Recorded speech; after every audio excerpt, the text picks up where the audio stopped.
day 2. It's already very warm and the sun's barely come up. And it looks like it'll be another day like yesterday, very warm. So I did not sleep well last night with it being so hot, and then kind of the general, you know, anxiety of just starting a trip like this, like near the breaks and everything. Like I swore I could hear voices and people were coming close, but it's just me being paranoid. And that's something like I feel like it's a human instinct. Like if you're somewhere that you're unfamiliar with, like you always have an ear open and you're always like listening for things around you. And I think it got the better of me last night. Another day or two and then I'll be in my groove, and then I shouldn't have a problem anymore. But yeah, the mental state of trips like this is something that no one ever talks about, but like you're always hyper aware of everything going on around you. It can be tough to turn off. Well, anyway, I think we just need to listen to the weather radio and then we'll get going. Northeast wind 5 to 10 miles per hour, becoming east in the afternoon. Chance of showers 6 in the mid to upper 60s. I don't even know where this is yet, so I kind of want to get going. I might just listen to it on the water. Thursday, I'll do that. with a 20% chance of Okay, showers. off we go. Another day of paddling. Thursday night, mostly cloudy.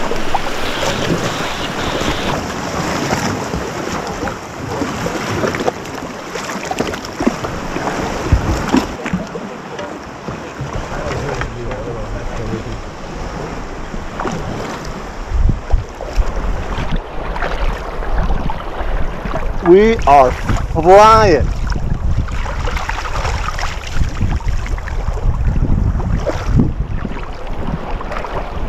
Looks like we have a front pushing in behind us. I want to get as far as I can this morning before it hits. I don't know what's behind it. The Minnesota forecasts were talking about thunderstorms. But as long as the wind keeps blowing, I'll keep sailing.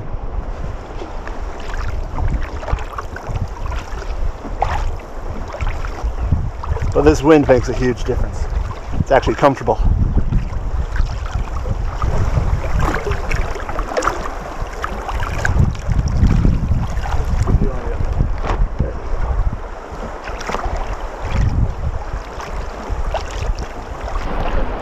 I've been sailing for like 5 hours now, and the winds are just getting better. And now the wind died because I'm too close to land. That's sailing for you.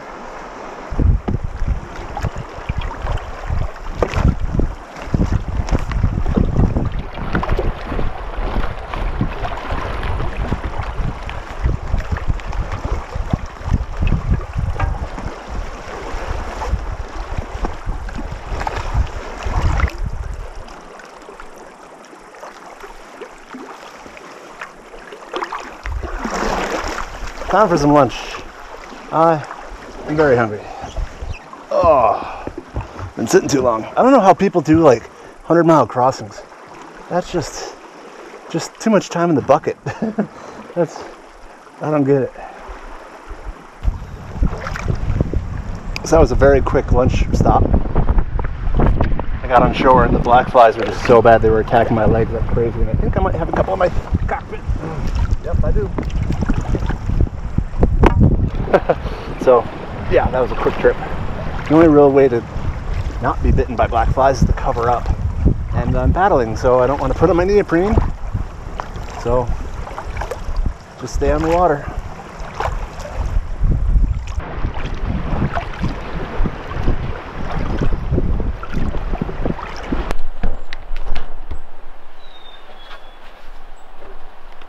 Hello friends. You joined me after I've been taken in by a couple wonderful water angels. So I'm cooking my dinner on their back porch. I'm just outside the town of Anishinaabeg, and I was paddling along and asking people if they knew anywhere I could camp, and got invited to stay in the yard, so here I am. They even brought me a beer. It was really good. It's from Keweenaw Brewing Company. But now it's time for dinner.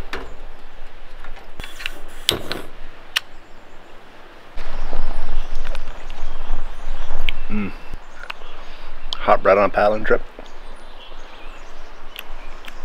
Nothing much beats it. The problem is, the bread is hot, and the air is hot. The world is hot. So, everything you eat just makes you warmer. I'm gonna go for a swim later. Miso, leftover bannock tea with a bit of rum in it. Problem is, the miso and the tea still hot. Going to be hot forever. Yeah, it's just a very different trip to me with the heat. I'm not really used to it yet. The biggest thing is just staying cool. And when you're in a kayak with a spray skirt on with waves, like, you know, that's like an oven that you're sitting in, and then the PFD also insulates a lot.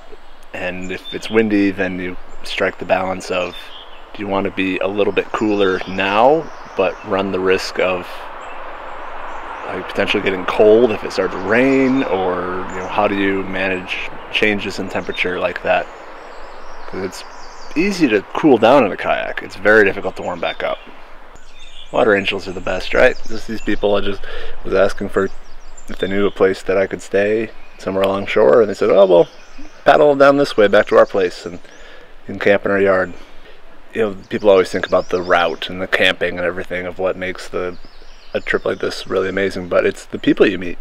It's always the people you meet that really set this sort of travel apart from other methods, because you end up relying so heavily on these people that you've only known for 10, 15 minutes at most. You can trust humanity in people. Pretty much anywhere you go, you'll find someone that will help you out. Alright, I'm gonna pack up for another early departure. I wonder if you'll be able to see the black flies down here. They are insane, and they hurt. Oh yeah, they're out.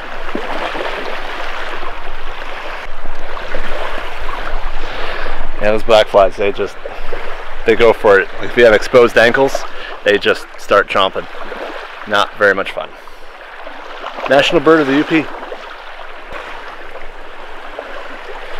Night, Lake Superior. You're good today.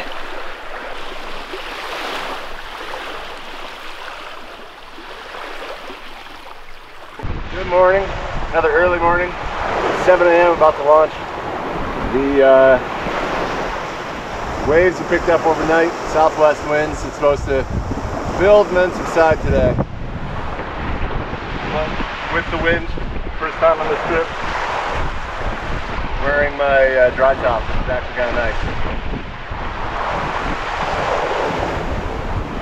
It's cloudy too, we'll see how long that lasts. But let's get going. Everything's checked, I'm not leaving anything behind. Good. Okay, let's go.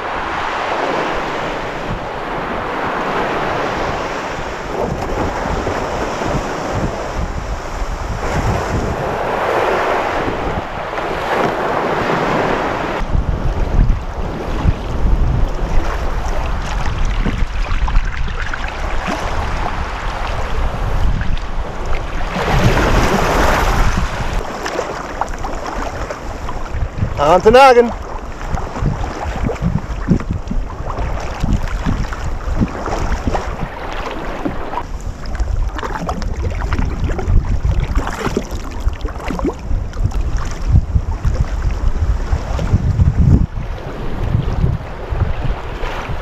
Right there. Fucking good. Wow. You hanging out, buddy? It's so beautiful.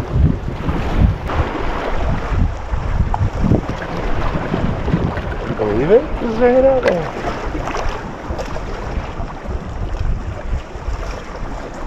Hey buddy. Yeah, I see you. You see me. Oh, good. Hey friends.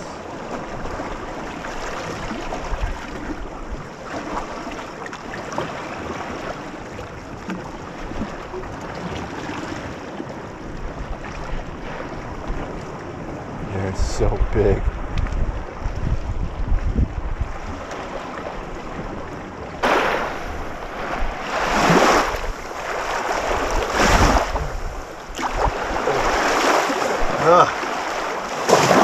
been out here an hour and it's already getting hot.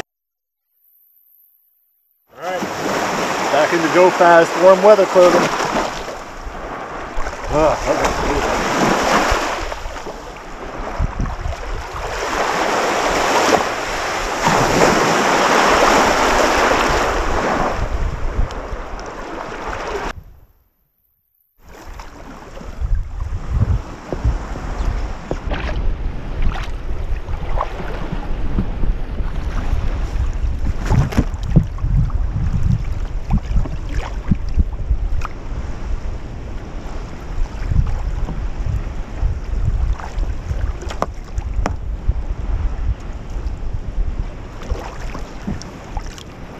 At it again.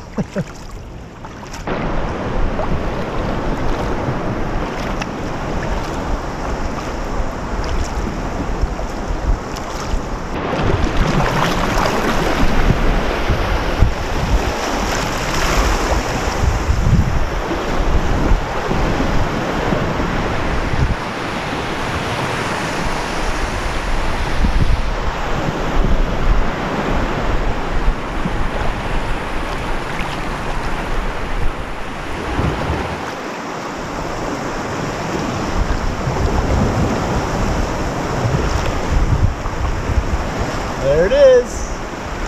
Cool. 14-mile point lighthouse. Let's go have a little exploration and some lunch. I'm starving. All right, this is a pretty big milestone of the trip. This is 14-mile point lighthouse. So it's just a ruin now, but you know, the thing people put in the effort to bring all the brick and the supplies and everything out here, you know, 130 years ago or something, whenever this was built. So I'm always astonished, because nowadays this sort of place is very remote and difficult to get to. In fact, the little trail road that I walked in along the shore, it turned into mud within about 20 feet. It's kind of crazy. It's always kind of creepy walking around ruins like this. But I can't stay too long because the flies are biting. Kind of the keeper's quarters, or a storage building or something.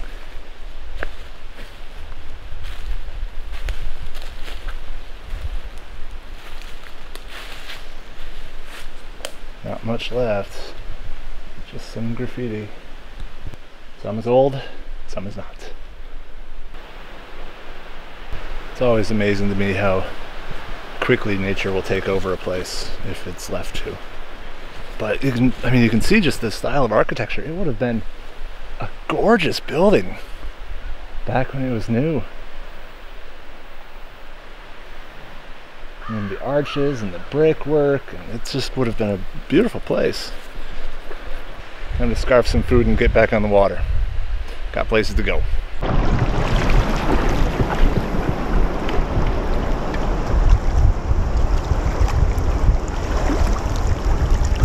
Whew, we're hooning.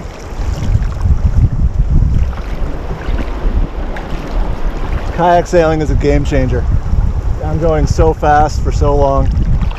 It's really weird. Really nice. Like right now, take a little breather, talk to the camera. Still moving. Okay, back to work.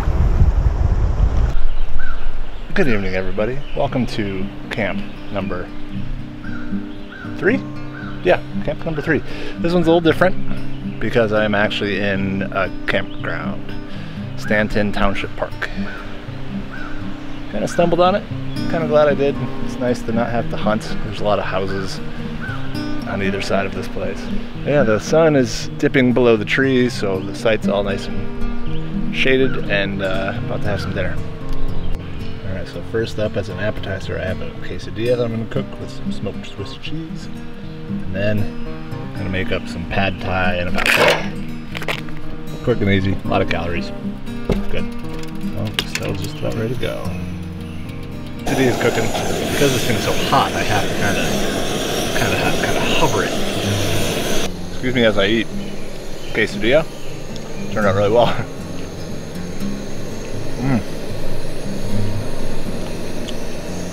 Tasty. And I just got the water going for my pad thai.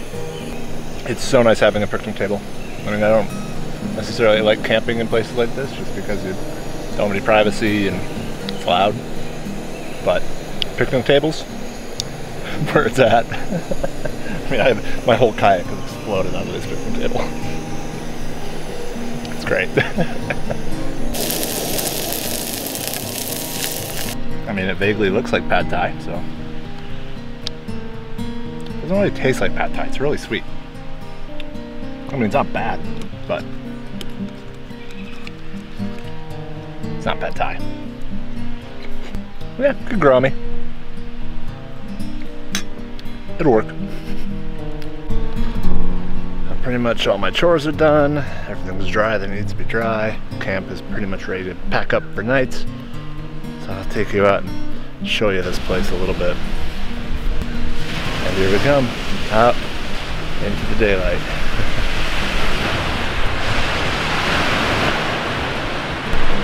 It always bugs me to see when people leave trash behind, especially at a campground park area like this where there's trash cans like right at the entrance of the park.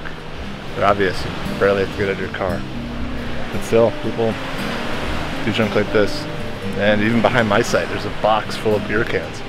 So overnight, someone had a big party and then they just left it all. I don't get it. Why would you do stuff that makes a mess for someone else? You know, we all just got to be kind to each other, be kind to the planets. You know, anytime that you're out in the woods, always try to leave no trace. Pretty good way to approach it. Leave no trace, save it for the future.